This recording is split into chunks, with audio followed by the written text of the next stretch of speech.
Shalom semuanya, puji Tuhan, kita kembali lagi di channel Mana 3 Menit. Kali ini saya akan berbagi bagaimana kita menafsirkan sebuah ayat atau cerita firman Tuhan. Dalam hal rohani tentunya kita bisa lewat kita berdoa, meminta tuntunan Tuhan, Roh Kudus membukakan kita rahasia kebenaran firman Tuhan sehingga kita mengerti firman Tuhan.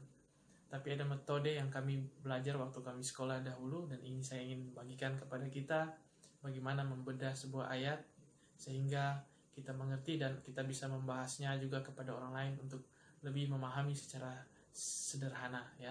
Selain tuntunan Roh Kudus tentunya kembali lagi, tapi ini adalah metode untuk membantu kita juga dalam hal kita memahami firman Tuhan, yaitu rumus 5W 1H. W yang pertama adalah what, W yang kedua adalah where, W yang ketiga adalah who, W yang keempat adalah why, W yang kelima adalah when, dan H yang terakhir adalah how.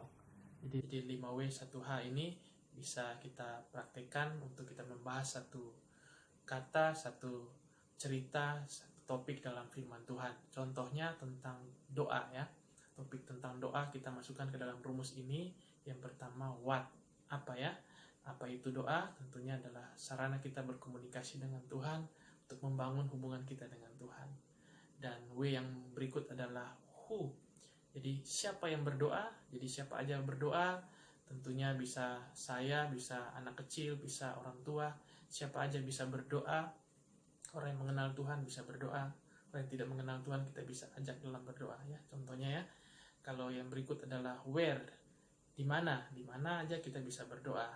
Di sekolah, di kantor, di rumah, di kamar, di mana aja kita bisa berdoa. Yang penting hati kita connect dengan Tuhan ya. Yang berikut adalah why, mengapa kita ada berdoa. Ya, karena kita sendiri butuh Tuhan, itu sederhananya ya. Kita meminta jalan tuntunan daripada Tuhan. Berikut when, bila mana kita berdoa. Ya, bisa kita waktu tidur, sebelum tidur maksud saya, pas kita bangun tidur, pas kita mau bekerja, dan waktu kita susah, waktu kita senang, bila mana tuh tergantung kita sendiri yang mengaturnya bersama-sama dengan Tuhan. Dan yang terakhir how, bagaimana kita berdoa. Bisa saja kita angkat tangan, kita berlutut, kita menyembah Tuhan sebelumnya, dan kata-kata tidak penting, tidak terlalu penting kalau kita berdoa sendiri ya. Kita bisa ungkapkan itu dengan Tuhan dari hati ke hati ya. Jadi hubungan kita dengan Tuhan kita bisa atur. Dan itu contohnya ya, tentang doa, how, bagaimana serah kita dengan Tuhan. Itu contoh 5W 1H. Semoga kita bisa mengerti akan hal ini lebih bermanfaat. Kita membahas tentang perpuluhan, tentang penyembahan, apapun, supaya kita mengerti dan orang lain yang kita ajarkan juga lebih mengerti. Tuhan Yesus memberkati dan sampai jumpa kembali di video yang berikutnya.